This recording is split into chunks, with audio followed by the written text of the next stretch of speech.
She never imagined that a job offer would change her life forever. Travis thought he was just hiring a nanny for his nephews, but an unexpected secret would emerge in an ultrasound exam. Now, he needs to decide if he will accept fatherhood before it's too late. But before we dive into the full story, let me know where you're watching from and what time it is. Now, subscribe to the channel, and let's get started. A sharp breeze brushed Alexandra's cheeks as she stood before the tall iron gates, clutching the worn handle of her single suitcase. The estate's grounds spread out before her like a picture from a distant dream. She inhaled deeply, trying to steady the nervous flutter in her stomach. This was more than a job. This could be her grandmother's lifeline. She pulled the latch and pushed through the gates. Each step on the gravel sounded impossibly loud, a steady crunch echoing in her ears. Despite her apprehension, the grounds were serene, with bright blossoms carefully arranged beneath tall, whispering trees. It would have been breathtaking if not for the weight of her worries. At the end of the path, two staff members in formal attire exchanged guarded looks as she approached. One silently dipped a chin in her direction before ushering her into the front foyer. Inside, the entry hall soared to a vaulted ceiling. Sunlight spilled through tinted windows, catching on a shimmering chandelier above. At first glance, the interior looked more like a museum than a home.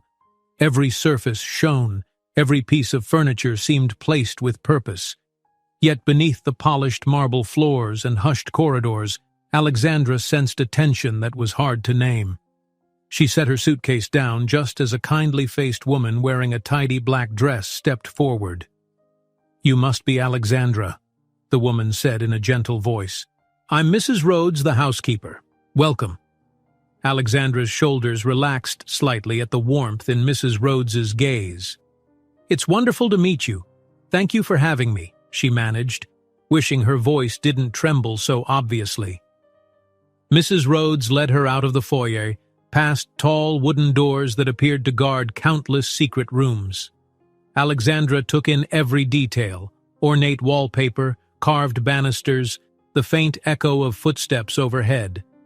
She was struck by the hush of the place, as though someone had dimmed the volume on daily life. In the midst of that silence, a figure emerged. A man in a well-tailored suit, his posture drawn tense, as though carrying a private burden. He gave a polite nod, but the formal greeting didn't mask the weariness in his eyes. "Travis," he said simply, extending his hand. Alexandra introduced herself, aware that this was her new employer, the man whose name carried weight in business circles she'd only overheard on the news.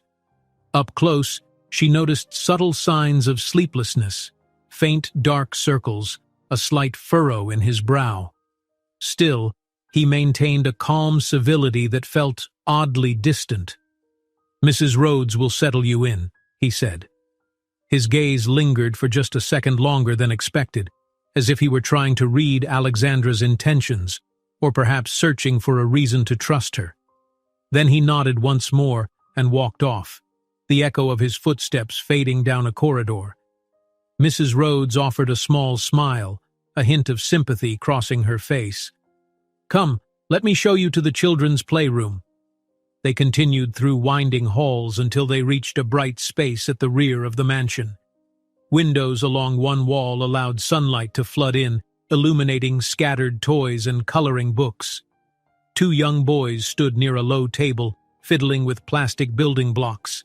Their expressions were cautious, as though they'd learned to be wary of strangers.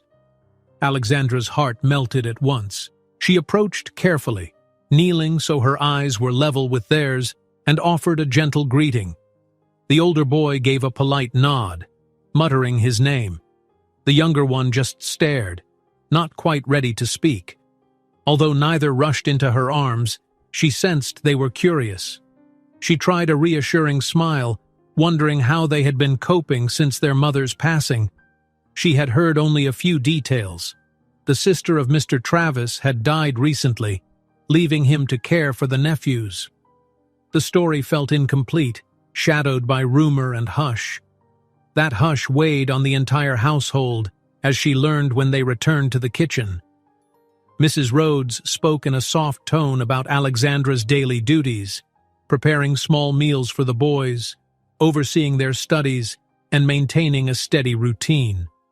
In every sentence, Alexandra caught an unspoken warning. Tread gently here, for hidden wounds lurk beneath the surface. While receiving these instructions, she heard a faint cough. A uniformed man with broad shoulders stepped into view, leaning in the doorway. He eyed Alexandra a moment before giving Mrs. Rhodes a curt nod.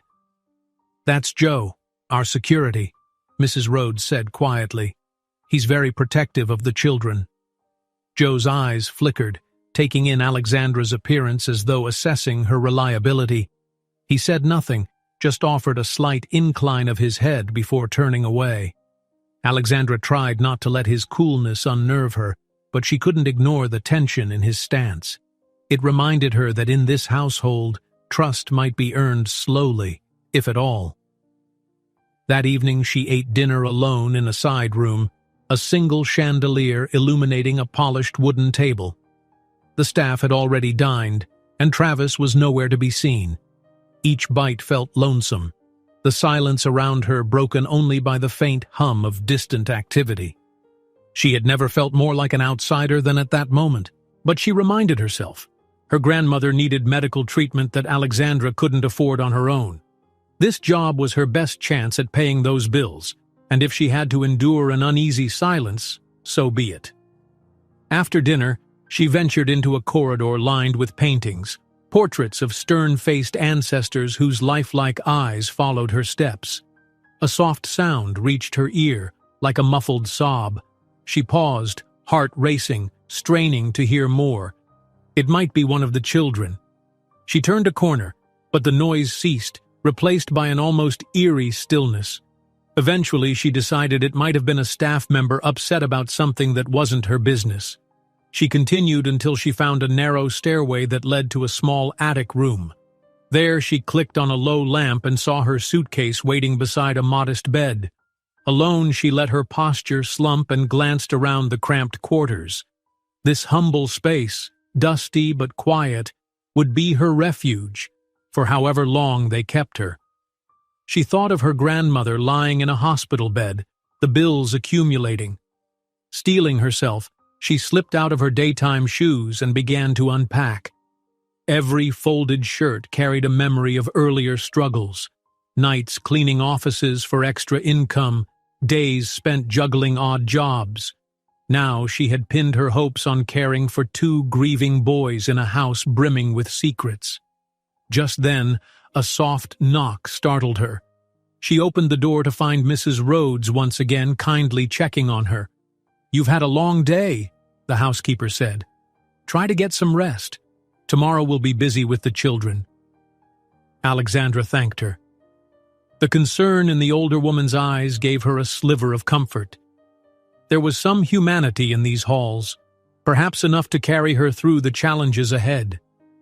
Later, unable to sleep, Alexandra tiptoed down to check on the nephews. She found them both sound asleep under patterned blankets, clutching photos worn at the edges. The tender sight made her heart ache. She adjusted the younger boy's covers, careful not to wake him, and wondered what life had been like for them over these past few months.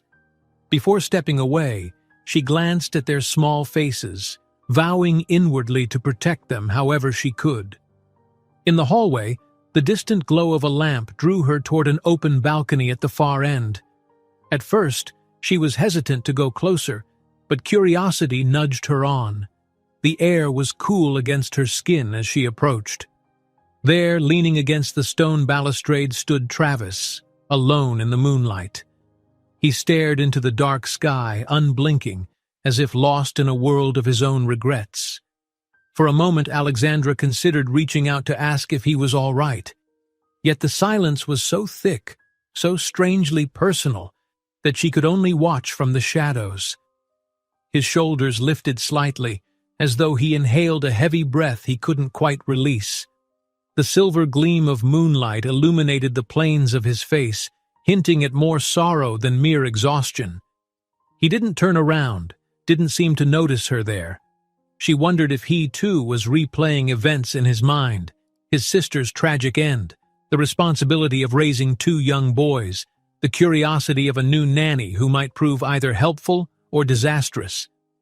Feeling her heart pound, Alexandra took a step back, not wanting to intrude on the moment. She had glimpsed a depth in Travis that his formal greeting hadn't shown, something raw and unresolved that hovered just beneath the surface. It made her uneasy, yet also stirred her sympathy. She realized there was so much she didn't understand about this family, about the circumstances that brought her here. And the question lingered. Had she walked into an opportunity or a tangle of secrets that could upend her life? She swallowed hard, suddenly keenly aware of the gravity of her decision to accept this post. The mansion, the staff's guarded looks, the unspoken grief, it all pointed to some painful story waiting to unravel. Part of her wanted to run back upstairs, lock the door to her attic room and pretend she hadn't seen Travis standing there like a figure bound in chains of regret. But another part recognized that this was exactly what she'd signed up for, whether she liked it or not. She took one final look at Travis's back, then slipped down the corridor before he could notice her. Her pulse raced as she made her way through the dimly lit hallway. She wondered just how dark the secrets ran in these walls, and how her presence might stir them awake. As she reached the foot of the attic steps, she paused in the silence, drawn once more to the image of Travis gazing at the moon. A quiet realization settled over her. This was only the beginning. Alexandra stepped back quietly, heart pounding, sensing that Travis carries a hidden sorrow tied to his sister's death, and that she's on the brink of discovering far more than she bargained for. Morning light streamed through the tall windows of the mansion's ground-floor corridor, casting delicate shapes across the marble floor. Alexandra rubbed the sleep from her eyes as she made her way toward the kitchen. The memory of the previous night still lingered. Travis alone on the balcony, shoulders hunched in silent worry. She had fallen asleep wondering about his burdens and woke with the same questions on her mind. In the kitchen, Mrs. Rhodes was already at work, placing freshly baked rolls into a covered basket. She greeted Alexandra with a mild smile. "I hope you rested well, dear," she said, offering her a cup of tea. Alexandra savored the warmth of the porcelain against her palms. "I did, thank you. It's a quiet house in the early morning," she replied, noticing how the slightest noise echoed off the high ceilings. Soon the two nephews appeared, guided by a more formal maid who stepped back once they reached the threshold. The boys lingered by the doorframe. Alexandra beckoned them closer, motioning for them to join her at the long table. Their expressions were still guarded, yet curiosity had begun to bloom, especially in the older child's eyes. "Good morning," Alexandra said gently, pushing a bowl of fresh fruit toward them. "Did you sleep all right?" The younger nephew nodded, still too shy to speak. The older boy hesitated before answering, "Yes, thank you," in a small voice. He glanced sideways at Mrs. Rhodes, as if to confirm he was allowed to speak freely. Mrs. Rhodes leaned over the table, setting out utensils. "We keep a schedule for the children's morning lessons," she explained. "Normally they have reading practice right after breakfast. Then there's some time for supervised play." She paused, her gaze settling on Alexandra. "I'm sure you'll find your own rhythm with them, but do keep in mind how things have been done. The family appreciates certain standards." Alexandra nodded, absorbing the implied caution. She thanked Mrs. Rhodes, feeling a stirring of resolve to prove herself worthy of the trust placed in her. For the sake of these kids, and for her grandmother, who waited in a hospital room far away, she had to succeed here.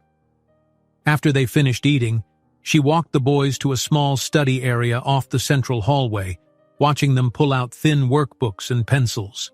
She could see how easily any disruption might unsettle them, given all they had endured. As the older nephew bent over a spelling exercise, the younger fiddled with his pencil, lost in thoughts. Alexandra moved closer, offering patient guidance. Gradually, the boy began writing letters in shaky script. She praised his efforts with a bright smile, hoping each small success might help them feel more secure. But as the morning went on, Alexandra felt eyes watching her. A few times she glimpsed Joe, the security guard, hovering at the edges of her vision.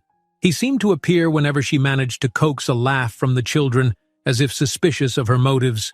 She tried greeting him once, but he only gave a curt nod, arms folded across his broad chest. His wariness weighed on her, though she did her best to ignore it. After the boys finished their lessons, she offered to take them outside to get some fresh air.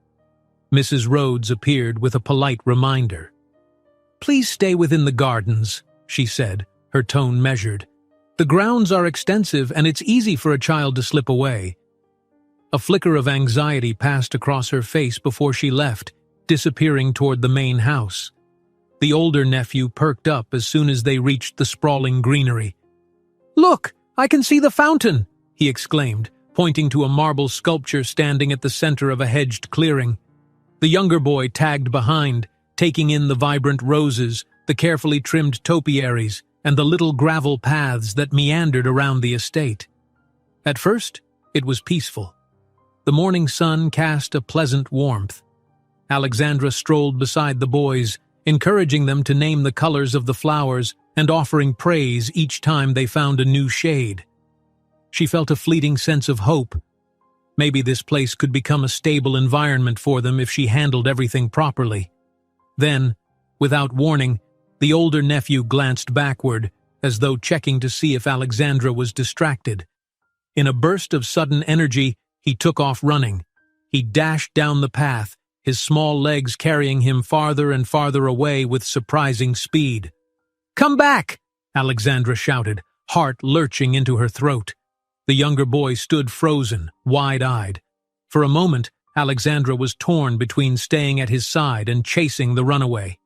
"Stay here," she told the younger one, then sprinted after the older nephew. Her footsteps crunched on the gravel, the manicured hedges looming on either side. He slipped past a large statue, then disappeared around a bend, heading into a part of the garden Alexandra hadn't seen before. She raced on, the path curving through thicker foliage. Panic fluttered in her chest.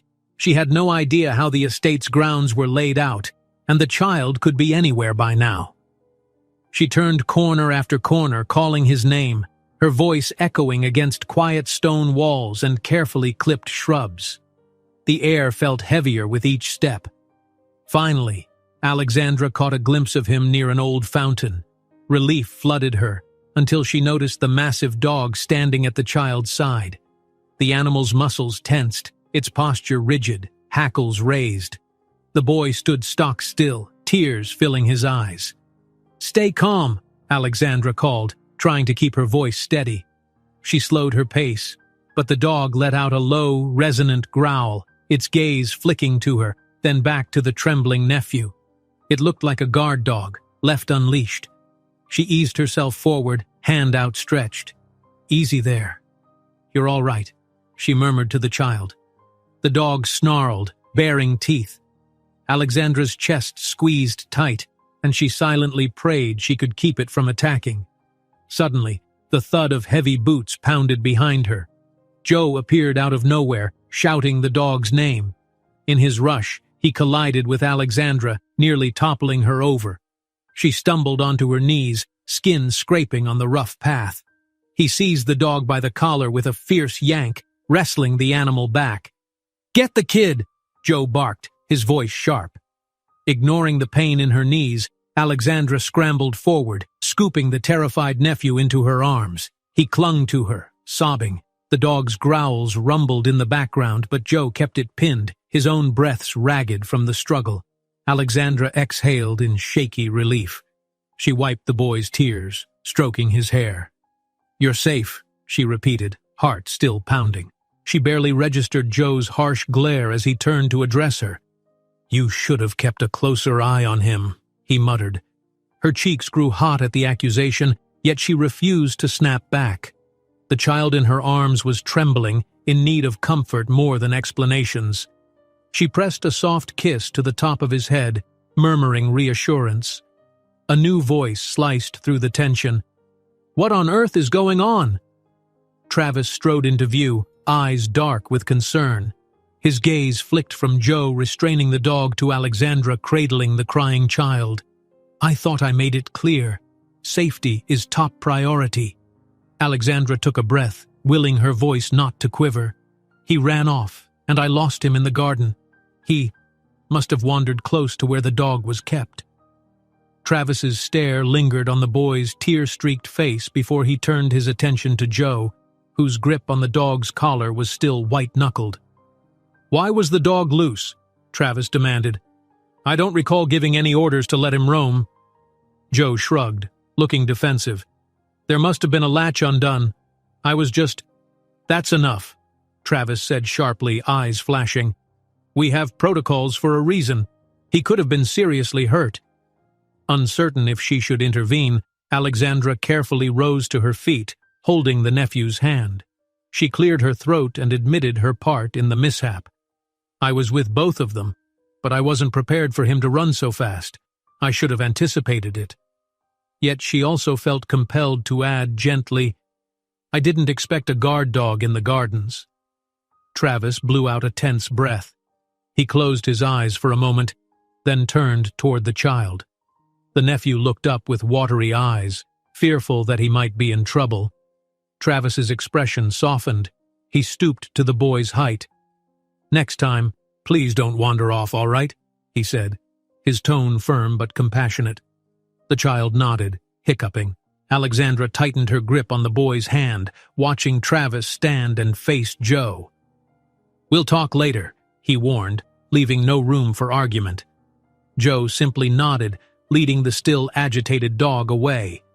Only then did Travis look Alexandra in the eye.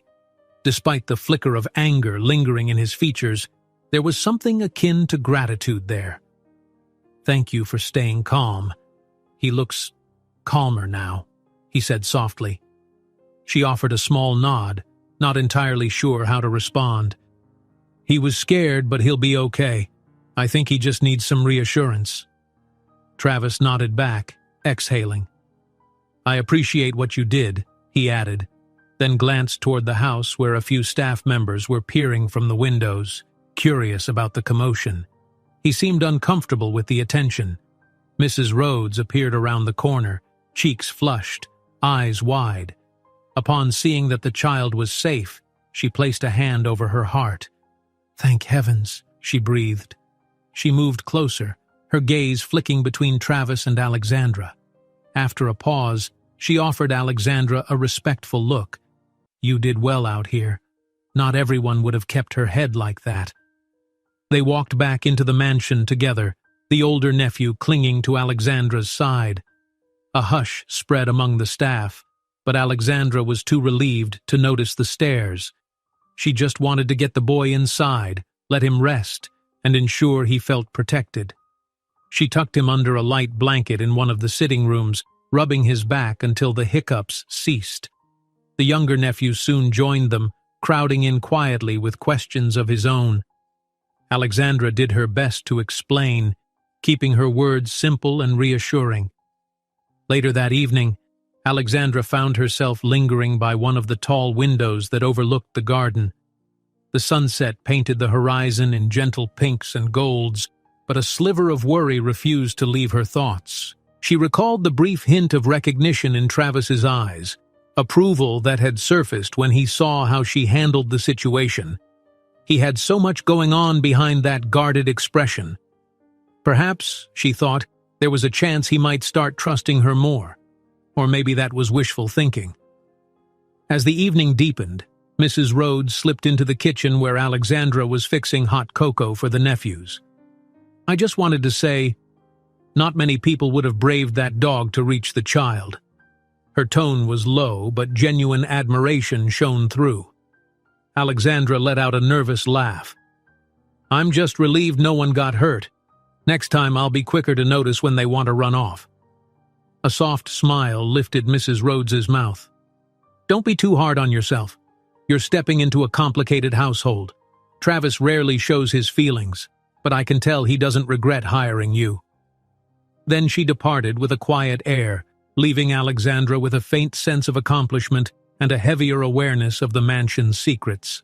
Later, after tucking the children into bed, she left their room softly lit by a small lamp. As she closed the door behind her, she heard voices drifting from down the hall. Two of the maids were whispering, one saying something about filling the void the last nanny left behind. Alexandra paused, heart sinking at the implication. The conversation faded as the maids moved away, but doubt settled in. What had happened to the previous nanny to make her leave so suddenly? And would Alexandra share the same fate if she stepped out of line? She leaned against the wall, trying to steady her breathing. The house was full of half-spoken truths and sorrow that seeped through every corridor. She couldn't shake the thought that maybe she was the next person they were testing, someone to either trust or cast out if she dared to dig too deep. As she turned out the hall lights and headed for her attic room, one question kept echoing in her mind. What truly caused the previous nanny's sudden departure, and if the same fate might await her? Early morning light bathed the quiet mansion in subdued gold, illuminating the long corridor where Alexandra walked with careful steps. Her reflection glided across polished floors, and she couldn't help feeling like a stranger passing through someone else's dream. The hushed atmosphere lent an eerie quality to the voices she heard around the corner, two maids whispering in tense, clipped tones. "She's been hired at a difficult time. The family's obsession with appearances can't be easy," one maid murmured. "They don't want more scandal," the other replied. "Not after what happened." Their words trailed off as Alexandra stepped closer. The moment they spotted her, they exchanged tight smiles and hurried away, leaving her brimming with questions. What scandal were they referring to? Was it linked to the previous nanny's abrupt departure, or the tragedy hovering over Travis's family? She carried those thoughts to the children's study area, determined to keep any concerns locked away. The two boys sat at a small table, pencils in hand and books spread before them. The older nephew had a math worksheet, fidgeting with his eraser, while the younger one drew aimlessly, seemingly uninterested in the reading task. Alexandra offered them a warm smile, resisting the urge to ask about their mother. She sensed that topic remained a raw wound, not easily discussed. Instead, she helped them go over simple phrases, careful not to push too hard. By mid-morning, they had eased into a peaceful routine.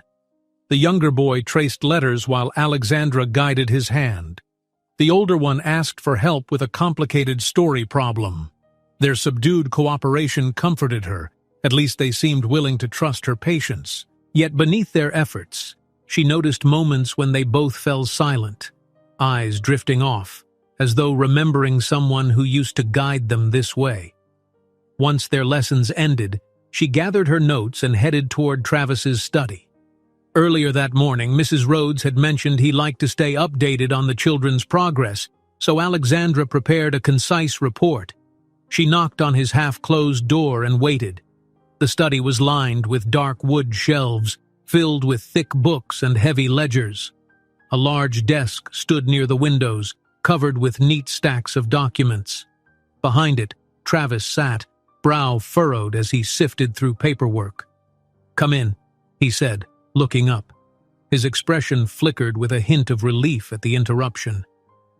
"I have the children's lesson notes," Alexandra offered, stepping forward. When he gestured for her to approach, she placed the small folder on a clear corner of his desk. She caught a glimpse of a photograph in a silver frame, an elegant young woman smiling broadly. The resemblance to Travis was striking, though her features were softer, her eyes bright with happiness. Alexandra guessed it must be his late sister. A pang of sadness welled up. That single image spoke volumes about the life that was lost. Travis followed her gaze and, in one swift motion, shut a file that lay beneath the photo. His hand rested firmly on the stack of papers. Whatever he was handling, it was private, and possibly tied to the children's inheritance. The shuttered look in his eyes warned Alexandra not to ask questions. "Thanks," he said, tapping the folder she'd given him. I'll read this later." She nodded and turned to leave, only to nearly collide with Joe in the hallway. He stood as rigid as ever, arms crossed over his broad chest. "What are you doing in there?" he asked quietly, though there was an edge in his tone that suggested he already had an opinion. "Just delivering a report," Alexandra said, forcing a calm breath. Joe's gaze slid past her toward the study's door. "Family business is family business," he said, lowering his voice. "Might be wise to stick to caring for the kids and not poke around in things that don't concern you." Heat flared in Alexandra's cheeks. She wasn't sure if it was anger or embarrassment. Despite wanting to stand her ground, she recognized that an argument with Joe could cost her more than her pride. "I understand," she managed, stepping aside. Joe stared at her a moment longer before walking off, boots echoing dully on the marble floor. Her day improved unexpectedly when the younger nephew tugged at her sleeve after lunch. "Come see," he whispered, darting his eyes around to ensure no one else heard. Curiosity piqued, Alexandra followed him down a narrow back hallway, then under the grand staircase. The space there formed a small hideout, just big enough for a child to crouch and tuck away little treasures. She crouched inside with him, noticing a few toy cars, a flashlight, and a stuffed animal missing an ear. "This is your secret spot?" she asked in a hushed tone. He nodded, dark hair falling in front of his eyes. "Mom showed us how to hide here during storms," he admitted, voice trembling slightly. "When the thunder was loud, she said it was our special fort." Alexandra's heart twisted. He looked so vulnerable, reminiscing about comfort he might never feel again. She gently ruffled his hair. "It's a good fort. Thank you for showing me." She spent the next few minutes sitting with him there, letting him talk about the games he used to play. Even if the words came haltingly, she sensed he was opening a small door to his trust. By the time she emerged, the boy's eyes looked brighter, as if sharing that memory brought a measure of relief. In the laundry room later, while she folded freshly washed sheets, Mrs. Rhodes stepped in, wiping her hands on her apron. The scent of detergent hung in the air, a soft, clean smell. "The children seem calmer with you," the housekeeper said gently. "They've been through a lot, but keep doing what you're doing." Alexandra offered a grateful smile. "I just want to help them feel safe." Mrs. Rhodes placed a folded towel on the pile, then lowered her voice. "Tragedy can bring out the worst in powerful families. There's always pressure, appearances to maintain, reputations to protect, inheritances to debate. That can create a lot of darkness." Alexandra felt a chill. She recalled the photograph of Travis's sister, her radiant smile. It was hard to imagine how sorrow and conflict had overtaken that happiness. "He must miss her," she murmured. "More than he'll ever show," Mrs. Rhodes replied. "He tries to keep everything together for the children, but certain relatives see vulnerability as weakness." She hesitated, looking Alexandra in the eye. "Be careful, dear, and be patient with him." Not long after that conversation, Alexandra passed by Travis's office on her way upstairs. His door was slightly ajar, and she heard him speaking in a tight, agitated tone, as though struggling to contain frustration.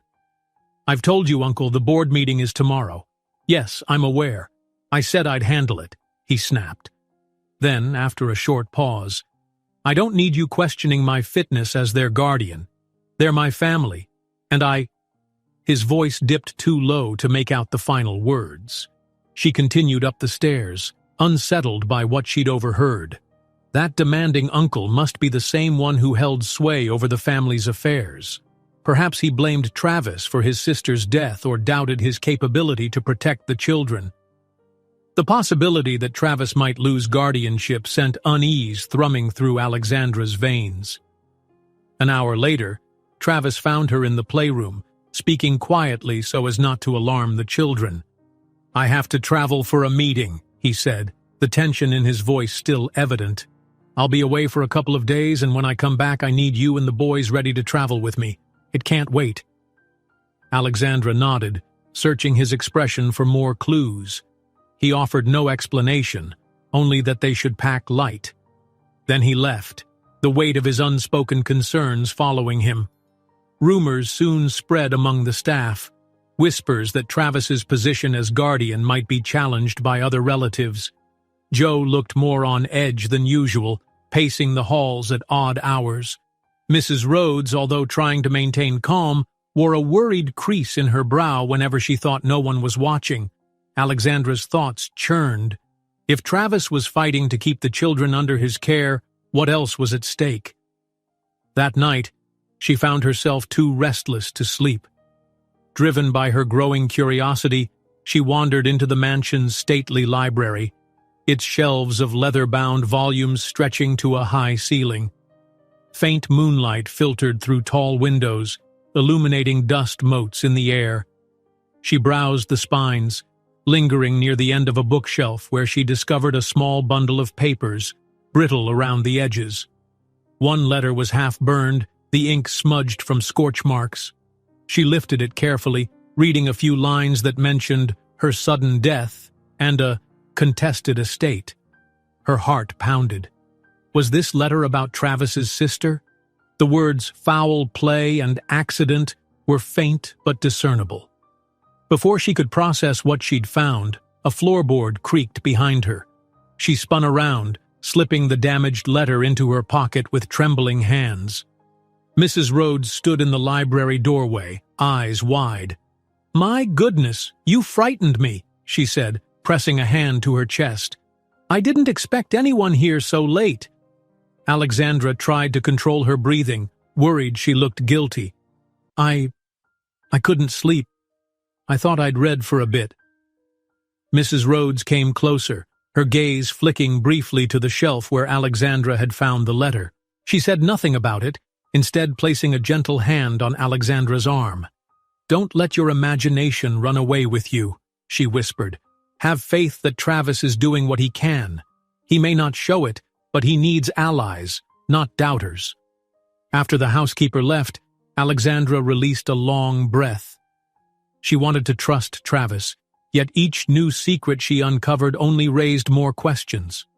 She returned to her attic room with the letter hidden against her side, determined to decipher it when she could.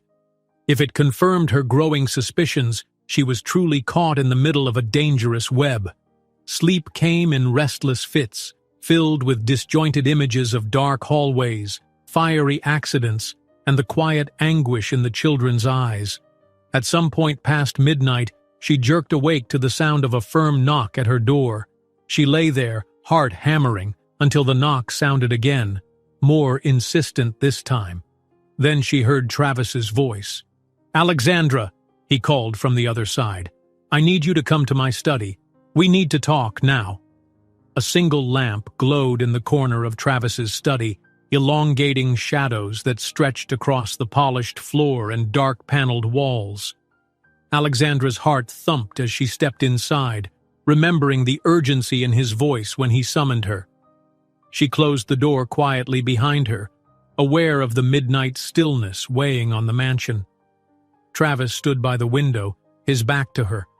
Outside, a pale moon cast a silvery sheen over the gardens. He didn't immediately turn, but she could see his reflection in the glass, his brow furrowed, jaw set in rigid lines. She cleared her throat softly. "You wanted to see me?" "Yes." His voice came low, as though he carried the weight of a dozen unspoken troubles. Slowly he turned around, folding his arms.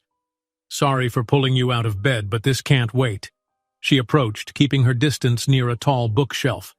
The air in the room felt tense, charged with something neither of them knew how to express.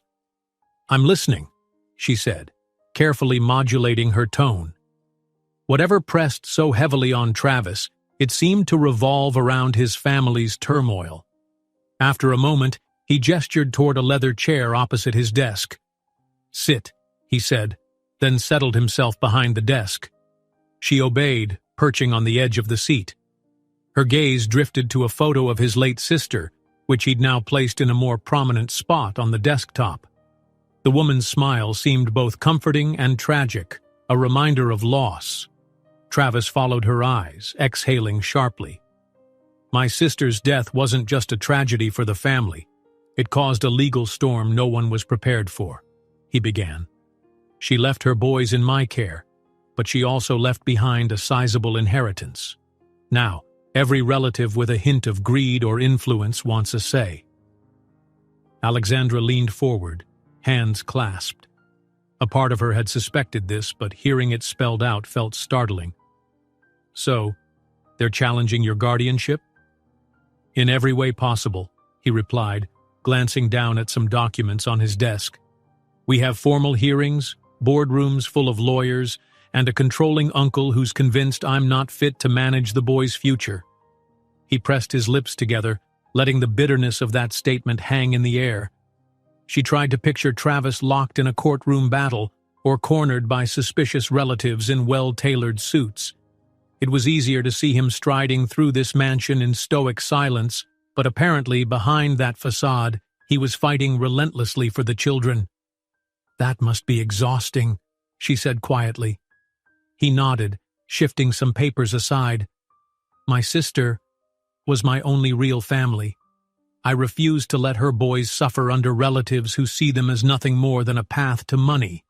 His voice caught briefly, though he kept his expression controlled.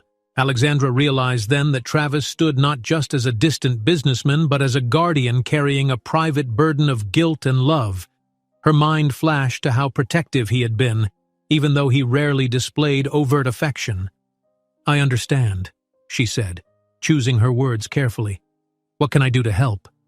He studied her, as though weighing how much truth he could safely share. You can keep being their nanny. His lips curved into a humorless smile.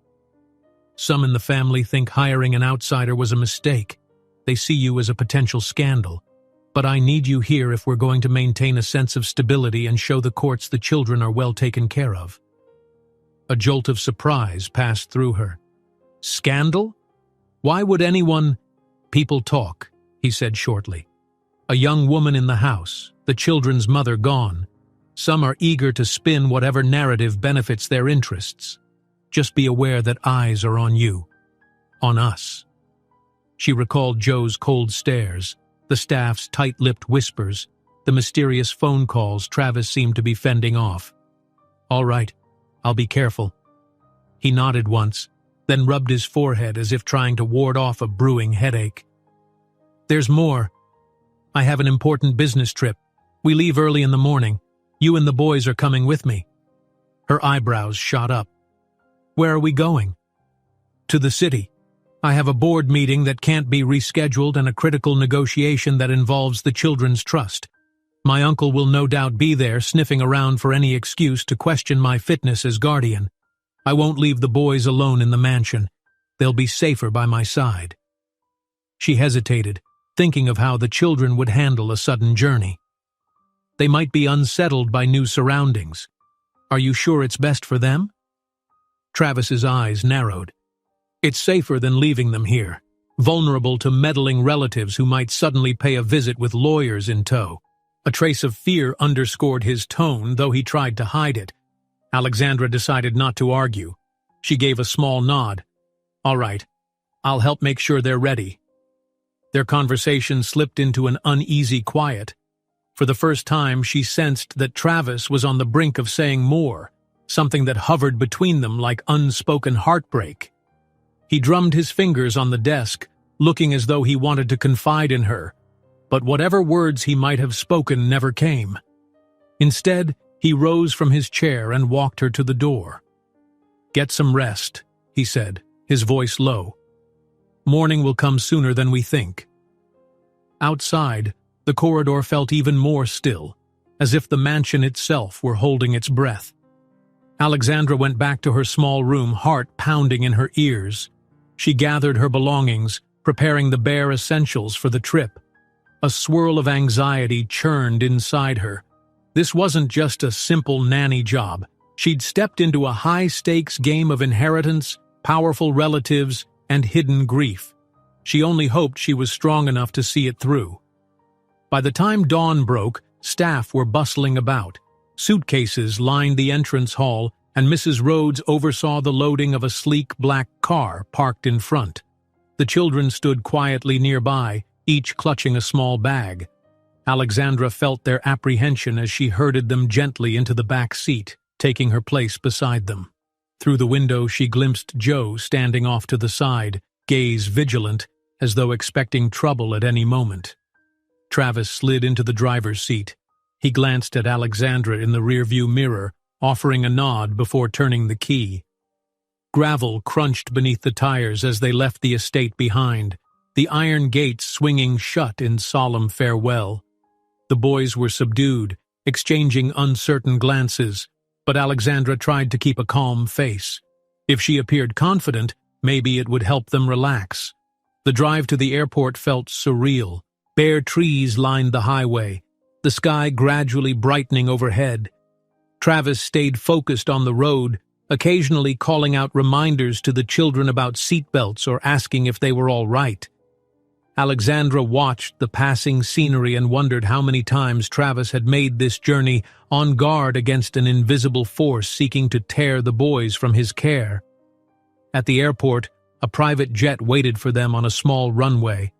The hustle of baggage handlers, the hum of engines in the crisp morning air, all of it pointed to a lifestyle far beyond anything Alexandra had known before. She guided the boys up the steps into the plush interior, heart still hammering. Travis followed, speaking briefly with the pilot, then settled in a leather seat near the cockpit. The flight felt both luxurious and tense. The children gazed wide-eyed at the cabin's upscale decor but huddled close to Alexandra, unsure if they were allowed to be excited. Travis spent much of the flight working on his laptop, phone buzzing intermittently with messages. Each time it rang, lines of worry deepened on his face. Hours later they arrived in a city that pulsed with energy. Tall buildings jutted into the sky, neon signs flashing in the waning daylight. Cars and cabs honked in a congested flow of traffic. Compared to the quiet mansion grounds, it was like entering another world. Alexandra held the children's hands as they left the private terminal, stifling her own nervous excitement. Travis ushered them into a sleek black SUV waiting outside. "This is it," he muttered under his breath as he pulled out a phone. "I have back-to-back meetings tomorrow. Keep the boys occupied at the hotel. Make sure they're comfortable but stay discreet." Their destination was a towering building in the heart of downtown, glass windows reflecting the twilight sky. Inside, the lobby shimmered with marble floors and golden chandeliers. Stunned by the opulence, the children clung tighter to Alexandra. Travis guided them to a private elevator that whisked them upward to a suite overlooking a maze of streets and glowing billboards. When they stepped into the suite, Travis exhaled and turned to Alexandra. "We'll figure this out. Just keep the boys close. My uncle is somewhere in this city, and I don't want any surprises before my meetings." She nodded, though a twinge of unease flickered in her stomach. "Understood." He disappeared into an adjoining room, phone already pressed to his ear. Alexandra sighed and faced the children, who looked both tired and awestruck. "Let's check out what's here," she said, trying to inject enthusiasm into her voice. "I see a pool downstairs. Maybe tomorrow we can go for a swim?" Early the next morning, she did exactly that, taking the boys to the hotel's tranquil pool. They splashed around, giggling for the first time since leaving the mansion. Alexandra felt a momentary sense of relief. This was what kids were supposed to be like, carefree and laughing, not weighed down by adult worries. But even in the pool's gentle warmth, she saw an older couple whispering and eyeing them from nearby loungers. Their hushed discussion felt invasive. Could they recognize Travis's name or suspect the children's identity? Back in the suite, Travis paced the living room, phone in hand. "Yes, Uncle," he said through gritted teeth. "We'll talk at the board meeting." He caught Alexandra's glance and gestured for her to keep the children preoccupied. Anxiety clung to him like a cloak, and she sensed the negotiations tomorrow would be pivotal in determining whether he remained in control of his nephew's future or lost them to a family power play. The day closed with an uneasy hush. After dinner in the suite, Alexandra tucked the children into a luxurious double bed, reading them a short story until their eyelids drooped. Once they were asleep, she quietly stepped into her own room, hoping exhaustion would overwhelm her churning thoughts. Instead, her phone buzzed.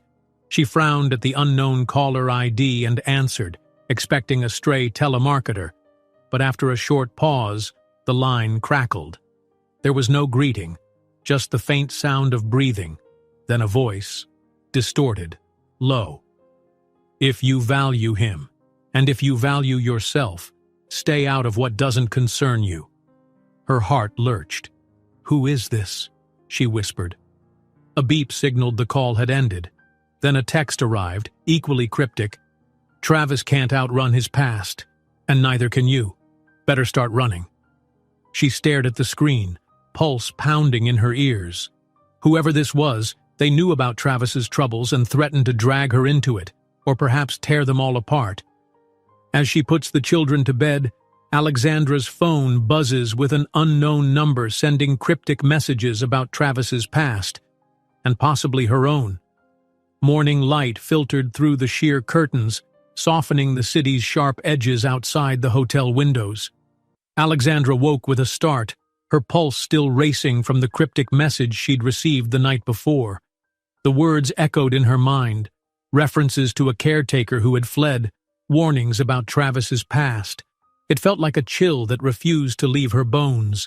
She slipped out of bed, checked her phone again, and confirmed there were no new messages. Yet the silence did little to ease her anxiety. Not wanting to worry the children, she pushed aside her fears and got ready for the day. Travis had left instructions for them to join him at a high-profile business conference nearby. Although Alexandra wasn't sure how the boys would handle such a formal event, she understood it was vital for them to stay close to Travis. After last night's threat, the idea of being far from him, or from the security staff, felt unsettling. She smoothed down the children's button-up shirts and adjusted their small ties. The older boy fiddled nervously with his collar, while the younger hugged a favorite stuffed animal to his chest. "Do we really have to go?" the older one asked, his gaze flicking up at Alexandra with uncertainty. She nodded gently, making her voice as reassuring as possible. "It's important. Your uncle has some meetings and he wants to keep you both close. I'll be right beside you the whole time, okay?"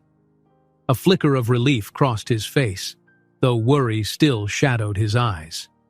They left the suite together, stepping into the hotel's private elevator that whisked them down to the lobby. Travis was already waiting there, dressed in a tailored suit that made him look every inch the unflappable businessman. His expression softened when he saw the children clinging to Alexandra's hands. "You both look sharp," he said, gently ruffling the younger nephew's hair. Then he turned to Alexandra, speaking softly so the kids wouldn't overhear. "Are you all right? You seem tense." She mustered a small smile. "Just a bit nervous about taking the boys to such a big event. But we'll be fine." Travis nodded and led them outside, where a sleek car waited. The streets hummed with early traffic, and city lights still glowed in the rising sun. Alexandra settled the children into the back seat, trying her best to act calm and collected, despite her heart hammering with every jostle of the car. They arrived at a towering conference center made of glass and steel. Men and women in elegant suits strode through the revolving doors, some pausing to exchange guarded handshakes or greet each other with measured smiles. The energy was charged, like a buzz of silent competition. Alexandra swallowed hard, noticing the curious glances cast toward Travis and his nephews. A couple of passers-by craned their necks to see who the new arrivals were. Inside, the main hall spread out in a shimmering marble expanse. Conference rooms lined either side, each housing different panels, meetings, or negotiations. Travis guided them toward a registration area, never releasing his protective grip on the older boy's shoulder. Alexandra walked slightly behind, the younger nephew clutching her hand while scanning the opulent surroundings with wide eyes. A man in a crisp navy suit approached, greeting Travis with a measured nod. but his gaze skimmed over Alexandra and the children before returning to Travis. "Good to see you," the man said, not bothering to hide the hint of tension in his voice. "I trust you've come prepared." Travis's jaw tightened. "We have a lot to discuss, Pierce," he replied coolly. "Let's handle business in the conference room." Pierce offered a tight-lipped smile. "Right this way." He motioned for Travis to follow. Alexandra didn't miss the way Pierce's eyes lingered on her, as if silently noting her presence for future gossip. They proceeded down a hallway of thick carpeting and frosted glass doors. A staff member led the children and Alexandra to a small lounge area attached to one of the conference rooms. "You can wait here until Mr. Travis finishes his initial briefing," the staffer said politely, leaving them with a tray of refreshments. But before Alexandra could get the children settled, voices spilled through the partially open door leading to the adjacent room. The tone was sharp, words clipped. She glanced that way, uncertain if she should step in or stay back. Suddenly she heard a man's gravelly voice rise above the murmurs. "I know what really happened with your sister, Travis. You think you can sweep it under the rug?" Her breath caught. It was an accusation, raw and pointed. The older nephew looked up, alarmed. Alexandra rose, her instincts telling her to check if Travis needed support or if she ought to distract the children from overhearing more. Gently, she guided the boys toward a corner stacked with magazines and puzzle books, urging them to focus on something else. Despite her efforts, the tension bled through the walls. Travis's voice reverberated low and commanding. "Don't you dare bring my sister into this negotiation. She has nothing to do with our deal." Silence followed, like the lull before a storm. Alexandra ran a hand over the younger nephew's hair, murmuring reassuring words. Then footsteps thudded in the corridor. A heavy door slammed. A furious-looking man in an expensive suit burst into the lounge, nearly knocking into Alexandra. He paused for half a second, eyes brimming with malice, before pushing past her. A cold whisper escaped his lips. "You're making a mistake by standing with him." Then he vanished down the hallway. Her heart pounded. She had no idea who he was or what threat he posed, but fear clutched at her chest. Moments later, Travis appeared in the lounge, face set in a mix of anger and something close to dread. He spotted the children who were huddled together. Alexandra hovered protectively by their side. "That was Lucian Hall," Travis said flatly, still breathing hard. "One of my so-called rivals in this negotiation. He thinks he can blackmail me into signing a deal that benefits his faction." Alexandra's eyes flicked to the hallway where Lucian had disappeared. "He mentioned your sister. Are you okay?"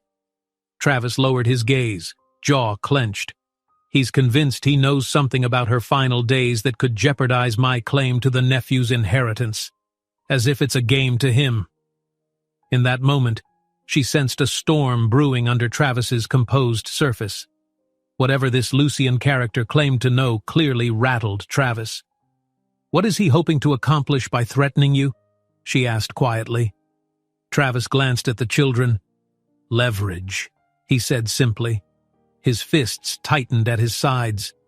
"He's hoping to force a partnership by digging up rumors that my family can't handle another scandal." Before Alexandra could respond, a couple of security guards entered, drawn by the commotion. They escorted Travis and his group to a quieter, cordoned-off area, murmuring apologies for the disturbance. The boys, shaken by the heated tension, clung to Alexandra's arms. She could feel their hearts racing and did her best to keep them calm, her voice low and steady. "Hey, it's all right," she whispered, kneeling to meet their eyes. "No one's going to hurt you. You're safe with me." Their tight grips gradually eased, though they still looked uneasy. Shortly after, Travis was summoned back to another meeting room. Alexandra faced a dilemma. Should she keep the children here or go with him? She decided to remain in the lounge, the safer option, entertaining the boys with small jokes and simple card games. Yet every so often she caught snippets of raised voices from beyond the door, Travis's frustration weaving through the muffled arguments. At one point, the conference room door swung open again, revealing Travis standing face to face with Lucian. Their exchange crackled with tension. "Stay away from my family," Travis hissed under his breath, sounding more protective than she had ever heard him. "Whatever you think you can prove, it won't matter if you can't produce solid evidence." Lucian sneered, glancing toward Alexandra and the boys. "Oh, I have proof enough. But if you play nice, maybe we can keep it out of the headlines." He pivoted toward Alexandra with a mocking bow. "Poor dear, caught in the middle. Are you part of the cover-up too?" Something in Alexandra snapped. She squared her shoulders even as her knees quivered. "Leave us alone," she said, her voice surprisingly firm. "This has nothing to do with me, or the children." For a heartbeat, Lucian regarded her with a mix of curiosity and scorn. Then security arrived, ushering him away. Alexandra's breath whooshed out in relief, though her hands still shook. Travis turned to her, tension etched into every line of his face. "Thank you," he said, voice hushed. "I know this is way beyond what you signed up for." When the day's meetings finally paused, the children, overstimulated by the adult drama, had their own meltdown. The older one whimpered that his head hurt, while the younger refused to be put down, arms latched around Alexandra's waist. She soothed them both, wiping away tears, reassuring them as best she could. Travis rubbed the back of his neck, looking torn between anger at Lucian and guilt at exposing the boys to such chaos. A short while later, Alexandra discovered a small balcony just off a lesser-used corridor. She invited Travis to step out for a moment's peace, leaving the children inside with a kindly staff member. The sun was setting, painting the skyline in molten hues of gold and orange. The city hummed below, distant and impersonal. Travis rested his hands on the balcony rail, gaze fixed on the horizon. "Lucienne claims to know details about my sister's death. Details that could twist the narrative and make it seem like our family had something to hide." He closed his eyes, as though weighed down by memory. "I still don't have all the answers to what really happened. But if he manipulates the facts, I could lose custody of my nephews." Alexandra's heart twisted. She reached out, placing a tentative hand on his shoulder. "You can't let him rattle you. The kids need you strong. They're already anxious." He turned, meeting her gaze. Something like gratitude flickered in his eyes. "I know. I can't afford to crumble in front of them." His tension eased slightly, as though her words had found their mark. For a moment, the intensity between them felt oddly intimate, bound by mutual concern for the children. That night, the four of them retreated to the hotel suite, each emotionally drained. After the boys fell asleep, clutching soft blankets and stuffed toys, Alexandra stood in the hallway, arms wrapped around herself. She replayed the day's events, from Lucian's veiled threats to Travis's desperate determination. Could she truly protect these children from a world so hungry for power? As she finally stepped into her own room, she noticed her phone lighting up on the bedside table.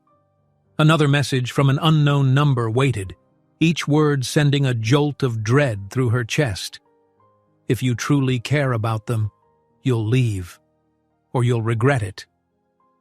They returned to the mansion on a gray afternoon, the sky thick with clouds that mirrored the tense mood within the car. Alexandra glanced at Travis in the driver's seat. He kept his eyes forward, shoulders rigid, as if the weight of the conference drama still pressed down on him.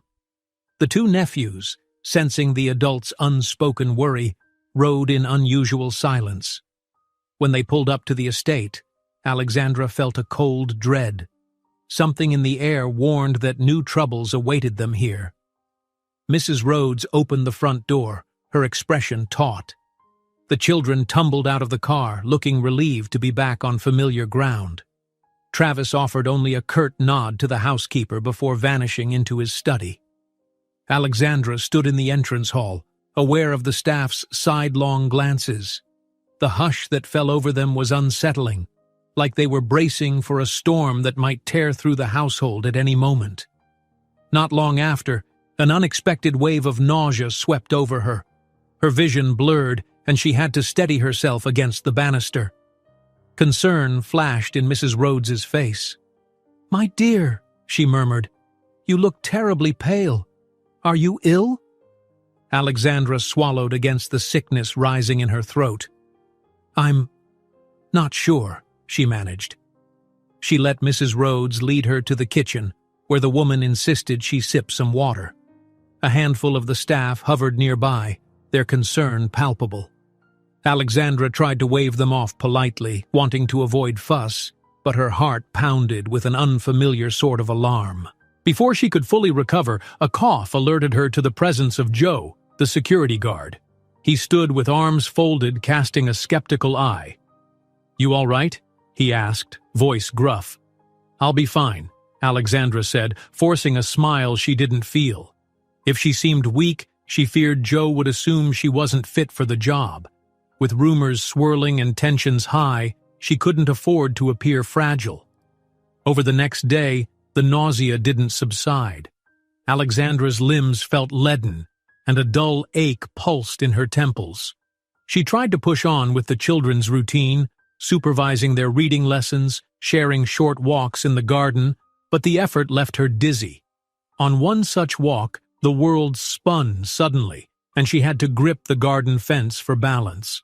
The older nephew stared up at her with worried eyes. Embarrassed and alarmed, she turned away from his questioning look. That evening, in the solitude of her attic room, Alexandra made a quiet decision. She had to see a doctor. Her grandmother's health struggles had shown her that ignoring symptoms only made matters worse, and besides, the children needed her steady and strong. She summoned what courage she had and informed Mrs. Rhodes she would be visiting the local clinic early the next morning. When she arrived at the clinic, a drizzle coated the sidewalks in a shimmering film, reflecting the gray sky overhead. The stark white walls and antiseptic smell inside reminded her of hospital visits back home. She swallowed her nerves, explaining her symptoms to the nurse who led her to a small exam room. Blood tests were taken, and the soft-spoken doctor, an older woman with kind eyes, listened to Alexandra's concerns carefully. Minutes stretched into what felt like hours. Alexandra sat on the exam table, fiddling with a loose thread on her sweater. At last, the doctor returned with the test results, her expression serene but serious. "My dear," she said gently, "I'm not sure if you were aware of this possibility, but you're pregnant." Alexandra's heart stumbled in her chest. She stared at the doctor, mind reeling with a mixture of shock, confusion, and an odd flicker of happiness that she quickly stifled. This was the absolute worst timing.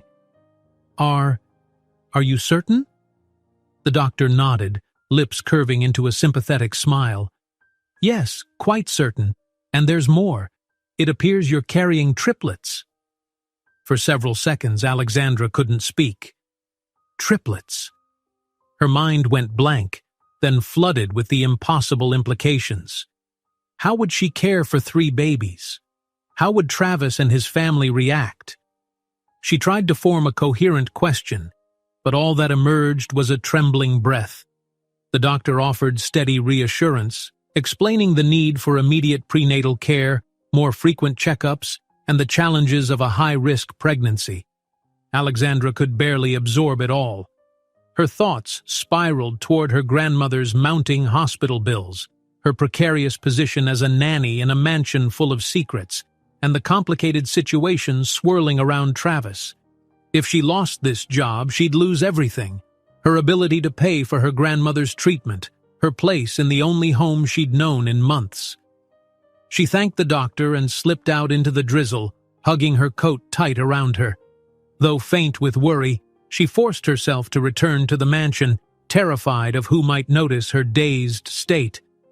As she crept through the front door, she heard voices in the sitting room. Travis's family members had arrived unannounced. She recognized the brusque tone of a controlling aunt and the low rumble of a distant uncle's voice. Her stomach churned. So that was the tense presence she'd sensed upon arriving. They were here. From around the corner, Alexandra caught snatches of the conversation. Remarks about tragedy, inheritance, and an unfit environment. She peered in silently, seeing Travis standing stiffly as a pair of older relatives berated him for refusing to maintain respectability. Alexandra tensed.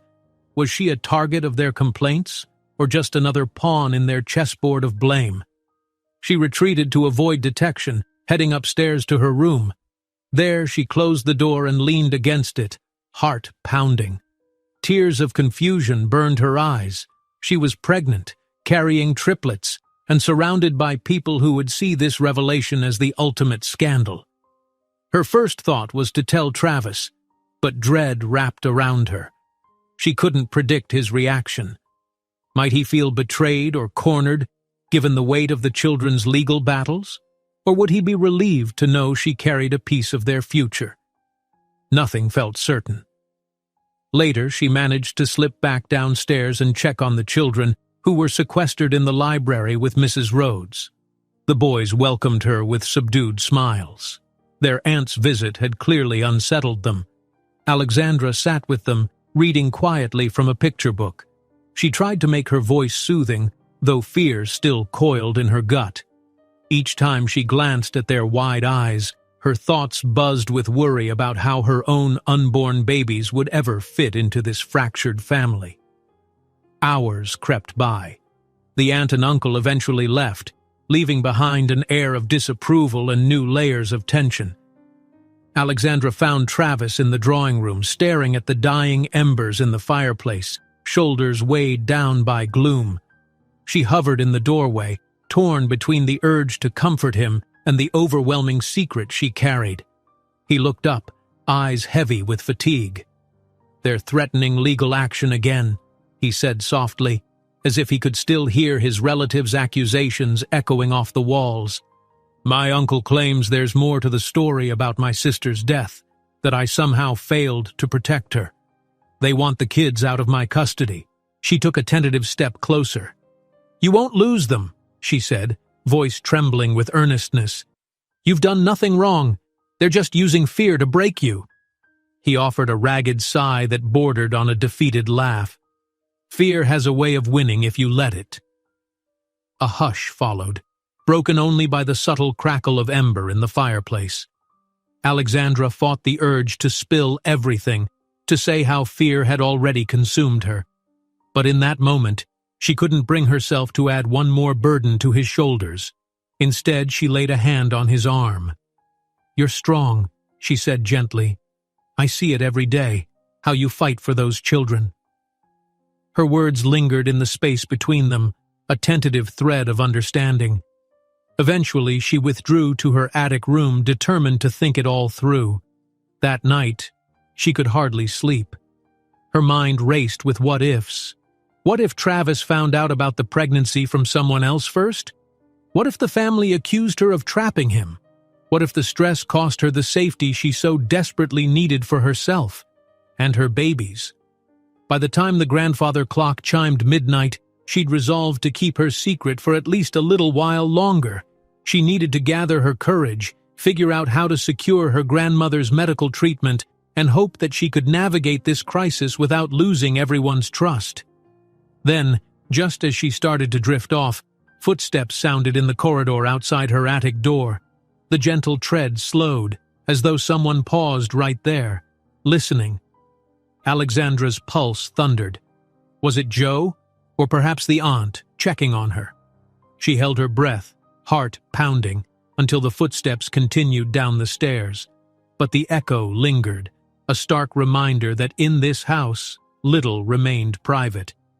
She retreated under the blankets, tears threatening to spill. A single thought consumed her. Someone might already suspect what was growing in her belly, and she had no idea how much longer she could hide it. As Alexandra retreated to her attic room, deciding to keep her pregnancy secret for now, especially from Travis, but she overhears footsteps outside her door, as if someone already suspects. A thin drizzle clung to the morning light, painting the mansion in washed-out grays as Alexandra rose from another restless night. She pressed her hand to her abdomen, torn between the secret she harbored and the dread of how others might twist it against her. Her thoughts buzzed with 1,000 questions. What would Travis say if he knew? Would he resent her or stand by her side? Downstairs, she found the children huddled in the dining room, nibbling toast in uneasy silence. Even though the older nephew tried to appear brave, she noticed he jumped at the slightest noise. She offered them a reassuring smile and a gentle ruffle of their hair, knowing all too well how unsettled they must feel after so many arguments and visits from controlling relatives. The younger nephew clung to her sleeve, as if needing her presence to stay grounded. Travis soon walked in, his posture stiff, eyes dull from lack of sleep. He acknowledged Alexandra with a faint nod, then paused by the children. "Hey," he said softly, trying to sound normal. "We'll get through this. I promise." There was an ache in his voice that tugged at Alexandra's heart. She remembered his late-night confessions of guilt, how he felt he'd failed his sister, how the unrelenting pressure from family might tear him apart. She found herself wishing she could speak freely, but the weight of her own news choked the words in her throat. Instead, she helped the children finish their breakfast, picking up on the tension swirling around them like a storm about to break. Shortly afterward, one of the household staff appeared at the door, murmuring that Travis's aunt awaited him in the drawing room. Alexandra caught his stricken look as he rose from his chair. "Stay with the kids," he said. "I'll handle this." A part of her wanted to protest. She suspected the aunt had come specifically to corner Travis about Alexandra, about the suspicious circumstances clouding the house, about everything. But she obeyed, leading the children to the playroom. Their attempts at coloring couldn't mask the hushed dread that hung in the air. The older boy kept glancing at the door, as if expecting someone to burst in any second with accusations. After a while, Alexandra decided to quietly slip away. Mrs. Rhodes was there to watch the children, offering a kind nod of understanding as Alexandra left. She navigated the hallways until she found herself near the drawing room, drawn by the rising volume of voices. Carefully, she edged closer, half concealed by a tall vase of elaborate flowers. Through a crack in the double doors, she saw Travis standing rigid, face to face with his aunt. The woman had a sharp, angular presence, pursed lips, a severe bun, every inch of her radiating disapproval. "You're digging yourself into a pit," the aunt hissed. "This nanny is a distraction you can't afford. The rumors are already circulating that she's more than just a caretaker." Travis's jaw tightened. "She's good with the kids," he retorted, his voice dangerously calm. "That's all that matters." "Is it?" The aunt's gaze flicked around as though searching for a crack in the walls where Alexandra might be eavesdropping. "She'll bring scandal upon this family if you let her stay. Who knows what she's after? The old nanny was trouble enough." Alexandra's heart sank at the mention of her predecessor, that elusive figure who had vanished under mysterious circumstances. She forced herself to stay silent, though her pulse hammered in her ears. Travis took a step forward, fists clenched. "Don't insult her when you don't know her." "She's an opportunist," the aunt insisted, voice rising. "A pretty face hired in a moment of desperation who will only drag your name through the mud." Her eyes flashed. "Your father would have been appalled." At that, Travis's composure cracked. "Don't you dare bring my father into this," he growled. "I'm taking care of my sister's children the best way I know how, and Alexandra is part of that solution. If you can't accept it, you can leave." The aunt's eyebrows shot up in fury, but a pointed cough near the doorway interrupted them. They both turned to see a tall, bespectacled man with papers under his arm. Travis's lawyer, perhaps. He murmured something about urgent documents and stepped aside. The aunt straightened, smoothing her skirt with a brisk motion. "We'll speak again," she said icily before sweeping from the room. Alexandra, breath caught in her throat, retreated down a side corridor. She'd barely made it to the base of the staircase when she heard brisk footsteps behind her. Turning, she saw the aunt bearing down, eyes narrowed like a hawk. The older woman's voice echoed in the empty hall. "You, Come here." Reluctantly, Alexandra obeyed, carefully keeping her expression neutral. The aunt looked her up and down as though assessing her worth. "I'm tired of the drama you bring," she said bluntly. "Whatever game you're playing, it ends now. Do you think Travis really wants you hanging around, or do you hope to manipulate him with personal entanglements?" A surge of panic and indignation rose in Alexandra's chest. She swallowed hard, steadied her voice. "I'm just doing my job, taking care of the children, that's all." A derisive snort escaped the aunt's lips. "Spare me. I've seen this before. House help who tries to weasel her way into the family. If you had any dignity, you'd resign before you cause more trouble." Her gaze flicked to Alexandra's midsection, as though suspecting a secret might be lurking there. "Save yourself the humiliation." Before Alexandra could gather a response, a new voice cut in. "That's enough!" Travis strode up, eyes blazing with a protective fury that Alexandra had never seen on his face before. He placed himself between the two women, glaring at his aunt. "You will not speak to her like that. Not here. Not anywhere." The aunt gave him a look dripping with scorn, but she held her tongue. Perhaps she recognized the danger in pushing him too far. With a rigid toss of her head, she marched away, heels clicking against marble until the echo vanished. Alexandra released a trembling breath. "Thank you," she said quietly, though relief warred with dread.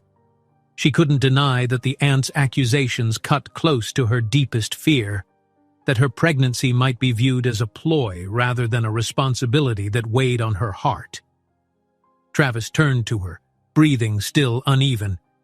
"I'm sorry you had to endure that. She's convinced everyone is either a threat or a scandal waiting to happen." He hesitated, then added, "I know you're not like that."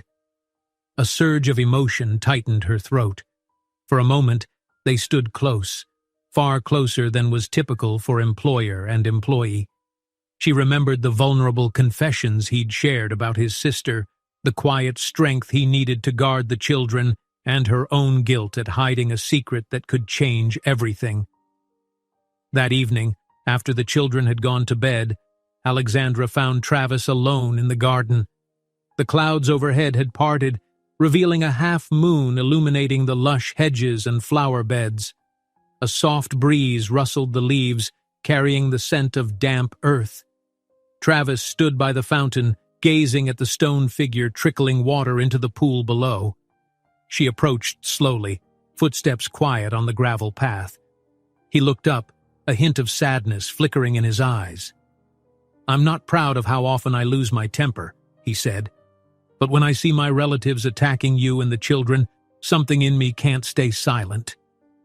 Alexandra drew closer, daring to place a comforting hand on his arm.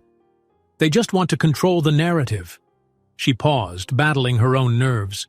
Now might be the time to admit she was pregnant, though fear still squeezed her lungs. Could she really add that to his towering list of burdens? In a halting whisper, Travis began to speak about his sister's final days, how he felt he could have saved her from the accident if only he'd insisted she stay longer in the family home, or protected her from the relatives who preyed on her. His voice caught, and Alexandra's heart ached for him. She leaned in, wanting to console him, but weighed down by her own unresolved confession. Just then, as she opened her mouth to speak, the distant ring of a phone pierced the gentle night air. They both froze. Travis fished his phone from his pocket, scanning the screen in confusion. His face blanched. "It's from the hospital," he muttered, dread creeping into his tone. He answered, speaking in clipped, urgent sentences. Within moments, his expression turned grim. When he hung up, he met Alexandra's gaze with a shaken look. "Your grandmother's treatment has been cancelled," he said, voice taut. "The payment isn't going through. They're going to stop her care unless they receive the funds immediately." A chilly wind rattled the window panes of the mansion's foyer as Alexandra hurried across the marble floor, heart racing with dread. Travis had just delivered devastating news. Her grandmother's treatment had been cancelled for lack of payment. Her mind spun with fear for her grandmother's life and shame that she'd neglected the bills for so long, clinging to hope that she would earn enough money here. Now, everything teetered on the brink of collapse. She found an unoccupied corner near the grand staircase and pulled out her phone, voice trembling as she tried to reach the hospital. Between the endless ringtones and the occasional beep, her anxiety grew. Finally, a frazzled receptionist answered, politely informing Alexandra that unless they received the overdue fees soon, there'd be no choice but to halt all procedures. Alexandra's throat burned with unshed tears as she pleaded for more time. But the receptionist's words were careful and final. There were policies, and no exceptions. Disconnected, Alexandra pressed her phone to her chest, trying not to crumble right there in the mansion's echoing hall. How could she possibly pay these bills? Her earnings as a nanny weren't enough, and even if Travis might lend assistance, was she ready to ask for more help from a man whose own life was in turmoil? The weight of her guilt seemed unbearable. She needed to do something, fast. It was then she felt a wave of queasiness, a reminder of the new life growing inside her. Closing her eyes, she acknowledged there was no more delaying it. She had to speak up about the pregnancy. There was no way she could keep it under wraps, not with her grandmother's crisis compounding everything else. Straightening her shoulders, she set out to find Travis, heart pounding as if she were marching toward doom. She discovered him in his study, hunched over a laptop, his tie loosened and hair slightly disheveled. Stress had etched lines into his usually stoic features. When she softly called his name, he glanced up, relief and concern flickering in his gaze. "Any news from the hospital?" he asked quietly. She shook her head, swallowing a shaky breath. "They won't wait for much longer," she managed. "They need funds now, or they'll stop everything." Travis sat back, exhaling. "I'll help you," he said, voice firm though strain laced every word. "Let me talk to my accountant. We can—" "No, wait." Alexandra raised a hand, stopping him. The trembling in her fingers betrayed her tension. She could sense that if he donated the money without knowing the full truth, she'd feel indebted in a way that might haunt her. "You need to know something first. Something big." He nodded, concern deepening. She took a moment to collect herself, then admitted, "I'm pregnant." Her heartbeat thundered in her ears. "I found out at the clinic a little while ago, and it's triplets." The confession hung in the air, so thick that the nearby clock ticking felt deafening. Travis stared as though trying to process her words, emotions flickering too quickly to name. At length he ran a hand through his hair, struggling for composure. "Triplets," he repeated almost to himself. "Are you sure?" She offered a shaky nod. "The doctor ran tests. I haven't told anyone." A swirl of feelings crossed his face. Shock, confusion, maybe even a spark of something else. Before he could speak, a voice interrupted from the doorway. "Told him what?" They both turned to see Travis's aunt, mouth set in a sharp line, eyes flicking between them with razor-like suspicion. Instinctively, Alexandra's arms went around her midsection as if to shield her secret, but it was too late. The aunt stepped forward, gaze blazing. "What is this about?" she demanded, focusing on Alexandra's protective stance. "Are you pregnant?" Alexandra stiffened, her grip tightening. She couldn't find the words to reply, but her face must have said enough. Triumph flashed in the older woman's eyes, followed by a chilling hostility. "I knew it," she hissed, glaring at Travis. "This is precisely the scandal we feared. You hire a nobody to play nanny, and suddenly she's carrying a child? And triplets at that?" Travis gritted his teeth. "We don't know anything for certain," he shot back, though the aunt bulldozed on. "Oh, please," her sharp tone echoed in the study. "There's only one reason she'd keep something like this secret. She's trying to trap you, just like the last nanny who saw an opportunity and tried to twist it for personal gain." She advanced on Alexandra, voice dripping with contempt. "Let me guess. You want him to hand over the family fortune?" Is that it?" Alexandra's cheeks burned with rage and shame, but also a raw feeling of betrayal. She hadn't expected acceptance, but to be painted as a conniving manipulator twisted a knife in her chest. "I don't want any fortune," she managed, voice tight. "I only want to save my grandmother." Travis placed himself between them, expression darkening. "Stop it," he snapped at his aunt. "We don't know all the details, and you have no right—" "I have every right to protect this family's reputation," the aunt retorted, lip curling. "If she wants to stay under this roof, she can prove whose child that is. Paternity test, immediately, or else." The threat ignited a storm in Alexandra's mind. Even if Travis was the father, though that was the implication swirling in the aunt's accusations, Alexandra couldn't bear the thought of turning her situation into a spectacle of rumors and invasive questioning. She was already drowning in guilt for not telling Travis sooner, for hoping she could handle it all on her own. Now, with the aunt's ferocity, the future seemed even more precarious. Before Travis could intervene, the aunt spun on her heel, calling for Joe and a few other staff members. Soon the air brimmed with tension and swirling voices. The children, drawn by the uproar, peeked around a corner, eyes large with alarm. Alexandra's heart cracked at the sight of their fear. She wanted to pull them close, assure them everything would be okay, but she could barely stand upright as the aunt hurled ultimatum after ultimatum in Travis's face. A cacophony of arguments ensued, staff stepping back with guarded faces, the aunt shouting about scandal and legal ramifications. Joe hovered, uncertain whether to get involved or keep the peace. Mrs. Rhodes attempted to calm the screaming match but was overpowered by the family matriarch's fury. Tears burned in Alexandra's eyes. This was the last place she wanted the children to witness such chaos. Sucking in a trembling breath, she shook her head. "I won't do this," she said, her quiet words somehow cutting through the noise. All heads swung in her direction. Travis's voice, taut with worry, found her. "Alexandra." But she couldn't look at him without feeling an overwhelming surge of shame, for burdening him, for contributing to yet another scandal in this house.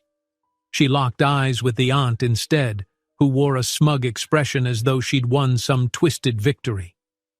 "I'm leaving," Alexandra murmured. Travis's face fell. "No, don't let them drive you away. Let me sort this out. I'll pay for your grandmother's hospital bills. We can handle the press, the family, everything." Her tears finally slipped free. "No," she whispered. "I'm not dragging you into more chaos. You have enough on your plate." She swallowed the ache in her throat. "I appreciate everything you've done, but I can't stay here.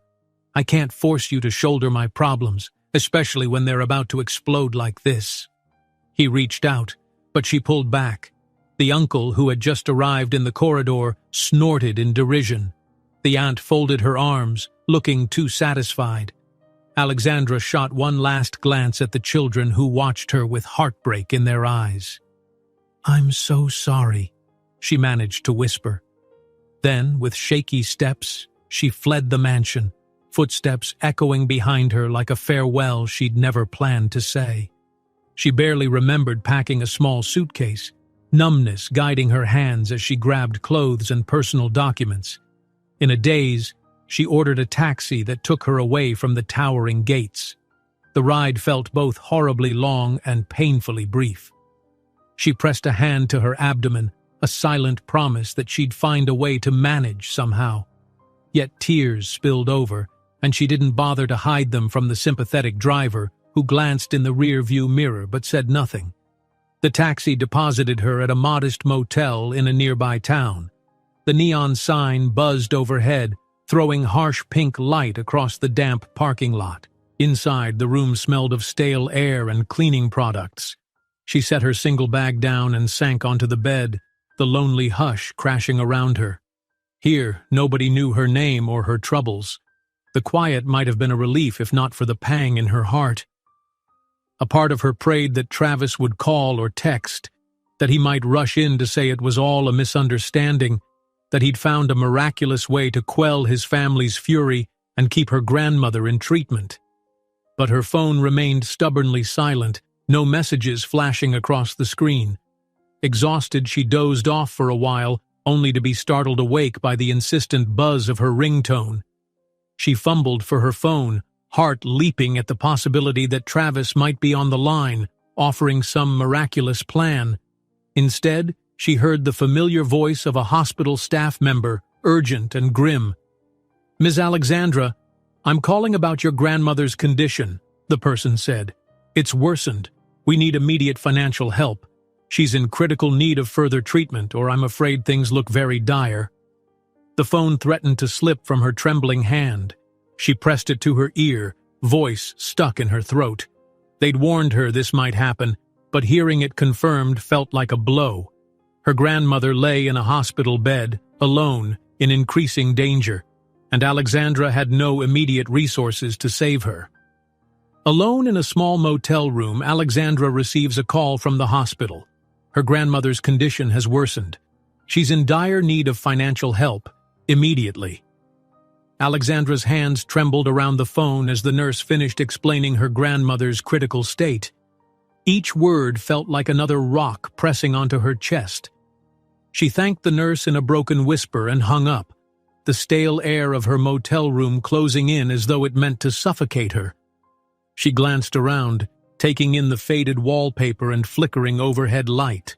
This couldn't be where she stayed forever, not with her grandmother's life on the line and 3 babies growing inside her. She tried calling a few potential employers, cafes, babysitting gigs, anything that might hire her quickly enough to cover at least part of the hospital fees. But every conversation fizzled before it began. Some were wary of a pregnant applicant, others had no open positions. Desperation rose in her throat.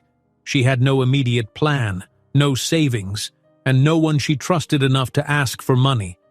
The memory of Travis offering to help flashed through her mind, but she quickly pushed it away, unwilling to appear as though she were running back to him after all that had happened.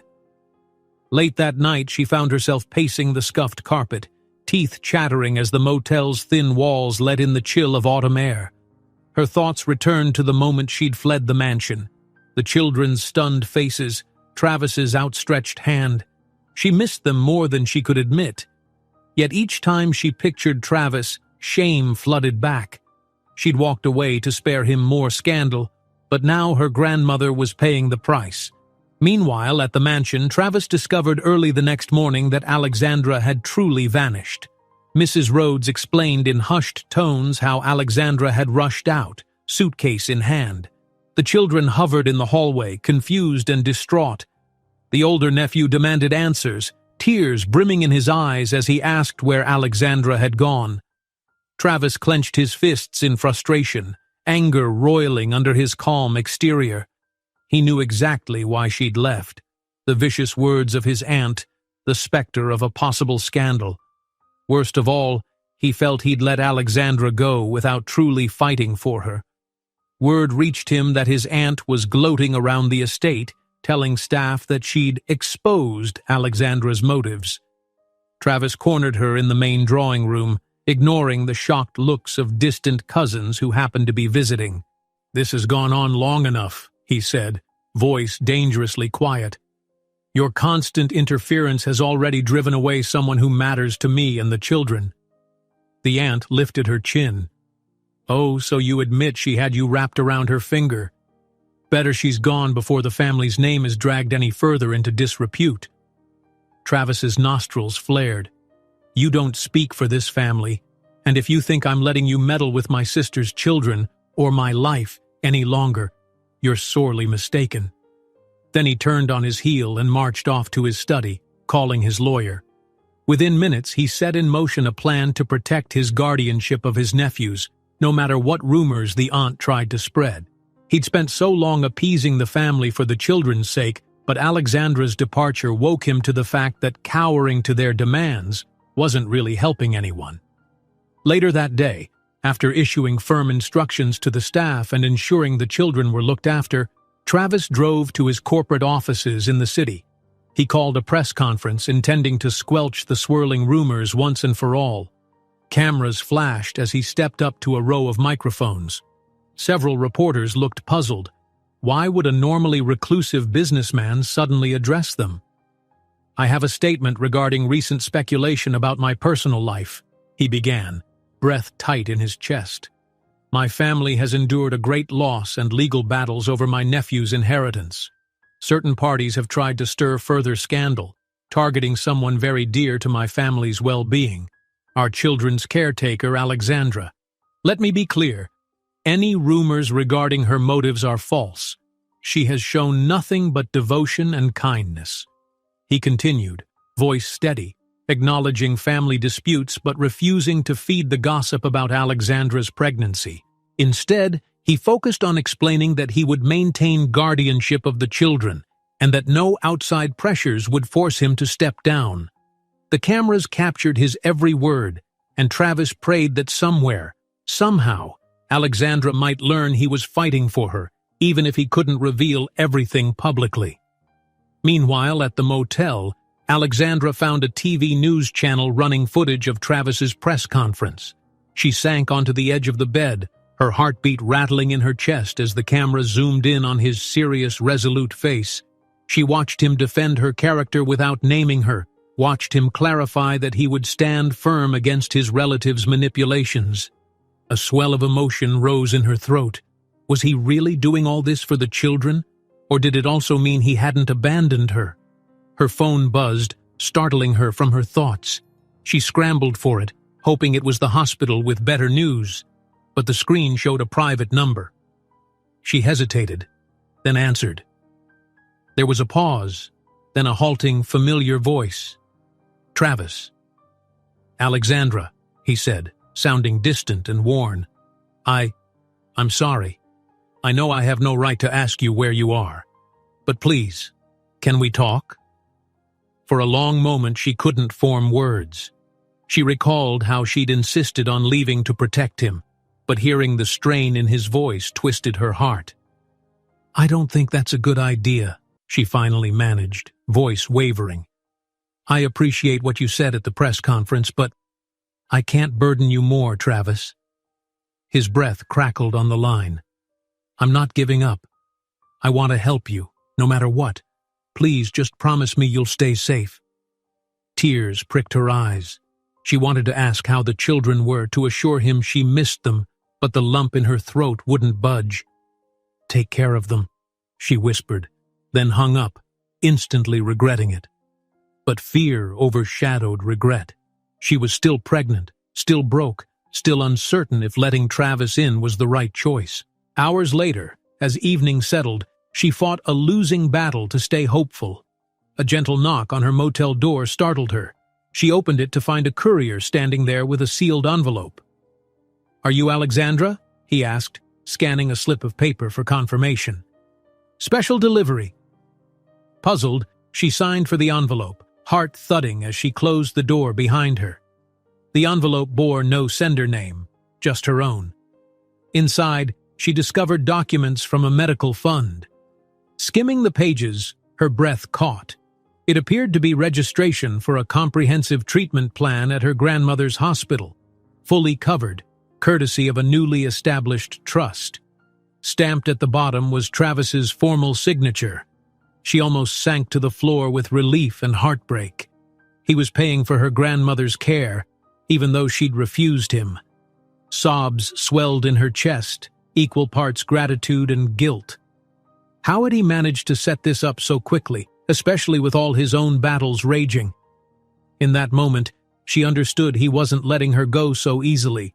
He was risking his position with the family, risking more rumors, risking everything to protect her and the babies growing inside her, whether or not she wanted to accept his help.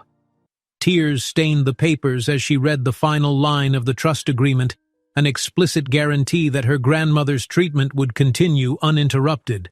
Her phone pinged once more. A simple text lit the screen. "I'm not giving up on you or on them." Travis. Staring at the phone, her thoughts churned. He was fighting for her. But could she truly let him back into her life, knowing how fiercely his family would resist? Could she trust that this wasn't just pity or an attempt to maintain control? Her heart pounded with the sudden realization that she might not be alone in this after all. A hospital nurse handed Alexandra a sealed envelope sent by courier. Inside was a medical fund registration with Travis's signature, indicating her grandmother's bills are now covered. Alexandra realizes Travis is fighting for her, but can she trust him? Alexandra stood in the hospital corridor, gripping the envelope of medical fund papers. Machines beeped behind the closed doors of her grandmother's room, a rhythmic reminder of how fragile life could be.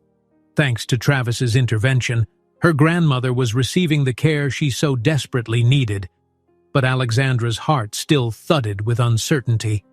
Outside, the late afternoon sun streamed through tall windows, warming her face yet failing to soothe the turmoil churning inside her. She took a breath and pushed open the door to her grandmother's room, where a nurse was adjusting the IV drip. Her grandmother looked frail, but her eyes brightened when she saw Alexandra.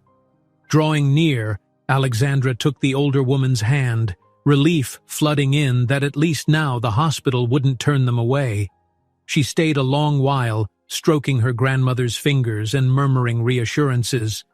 Somewhere in her mind, a small voice reminded her she had to confront the reality she'd left behind at the mansion. That night, as Alexandra settled into a chair in the waiting area, Travis called. His name glowed on the phone's screen, the letters enough to make her heart pound. She hesitated, then answered. "Your grandmother?" he asked without preamble, voice thick with concern. "She's doing better." Alexandra swallowed.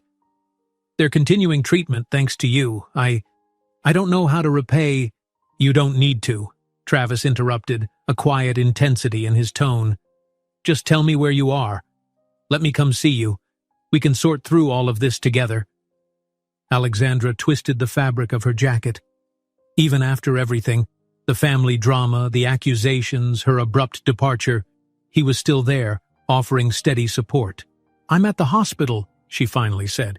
"You can come, but maybe it's best we talk outside, away from prying eyes." He agreed. 20 minutes later, she saw him appear through the automatic doors, shoulders set, eyes searching. A lump rose in her throat. She half expected to feel shame or fear, but a new warmth broke through like dawn light after a long, dark night. As soon as he spotted her, he crossed the lobby in quick strides. They stepped out onto a small terrace off the hospital's side wing, a place where patients and families sometimes took a breath of fresh air. Evening had settled in, the sky tinged with dusky purples and faint stars. The hum of distant traffic filled the silence between them. "Thank you," she said, voice trembling, "for paying for her treatment, for—" He lifted a hand gently, stopping her. "I'd do it again in a heartbeat, and it's not just for you," he added softly. "It's for our babies, too. They need a grandmother around, don't they?" Emotion caught in her throat. She nodded, tears brimming, and Travis drew her into a careful embrace. For a moment her fears dissolved, replaced by the steady rhythm of his heartbeat. They stood like that until a staff member passed by, offering them a polite smile that reminded them they were in a public space. Travis cleared his throat, stepping back. "We have a lot to settle. My aunt is still plotting ways to undermine my guardianship. And as for you, I want to protect you from her accusations." Alexandra fiddled nervously with a loose thread on her sleeve. "I don't want to be the cause of more conflict. Your uncle, your aunt, they're all watching." A flicker of determination lit Travis's eyes. "Let them watch," he said, his voice quiet yet firm. "I've collected enough evidence of their misconduct, financial irregularities, mismanagement of certain trust funds. They won't be in a position to blackmail me or threaten you once I bring this to light." Her eyes widened. "You've really gathered proof?" He nodded, gaze unwavering. "I was hesitant to use it before. I thought playing nice might keep the peace for the children's sake, but I can't let them hurt you or the kids any longer." In that instant, Alexandra realized just how far he was willing to go, not just for the boys, but also for her. She was about to respond when her phone buzzed, the screen illuminating an update from the nurse about her grandmother. She sighed with relief, reading that her grandmother was stable enough to rest for the night. Fresh tears blurred her vision, and Travis squeezed her shoulder. "I'll drive you home," he said. "And by home, I mean the mansion, unless you'd rather stay here, in a motel, alone? Because you're not alone. Not anymore." She closed her eyes, exhaling the fear that had kept her running. I'll come," she whispered. "I want to see the kids, and I can't keep hiding." That night, they returned to the estate under a sky scattered with stars, the driveway lamps guiding them through the iron gates. When Alexandra stepped inside, the house felt different, less like a looming threat, more like a place that might become a haven if given the chance. Joe stood at the entrance, arms folded, but he offered a nod instead of a scowl. Mrs. Rhodes appeared with a relieved smile, ushering Alexandra in and mentioning in hushed excitement that the children had asked about her non-stop. But the real turning point came the following morning, when Travis gathered the family and his legal team in the grand drawing room. Alexandra lingered in a corner, observing the tense meeting. Papers were laid out, references to suspicious financial transactions scrawled in black ink. The aunt spluttered and fumed while the uncle fidgeted with his tie, beads of sweat forming on his brow. "I have no desire to drag this family name through the mud," Travis said calmly, though his eyes flashed. "But if you continue to threaten my guardianship of the children or Alexandra's place here, these documents will be handed over to the authorities." There was a momentary standoff, the aunt sputtering accusations about ungrateful heirs, the uncle half rising from his seat in protest. But the harsh truth of the evidence forced them to falter. One by one they backed down. Alexandra watched with equal parts awe and relief. In the days that followed, Travis worked tirelessly to tie up the loose ends, ensuring the nephew's inheritance remained secured, finalizing the new medical fund for Alexandra's grandmother, and formally acknowledging the triplets as his heirs as well. Although rumors would likely buzz, no one in the estate dared question the official documents he circulated. The older nephews, joyous at Alexandra's return, clung to her happily, as if they sensed a weight had finally lifted from the household. Soon after, Travis invited her to walk in the garden. The late afternoon sun painted golden stripes across the manicured lawn, the same garden where so many tense moments once took place. Now it felt renewed. At an ancient oak tree by a small fountain, Travis turned to her. He spoke about how the children had regained their laughter and how her grandmother's recovery gave him hope that healing truly was possible. Then, with tenderness she'd only glimpsed before, he confessed his feelings for her, stammering a bit as he declared he couldn't imagine life without her. Emotions brimmed over in Alexandra's chest. Her cheeks flushed as she admitted her own love, shy and unsure but undeniably real. Travis slipped a simple ring onto her finger, the diamonds catching the last rays of sunlight. "We'll do this in our own way," he said, voice shaky with nervous excitement. "Something small, something meaningful."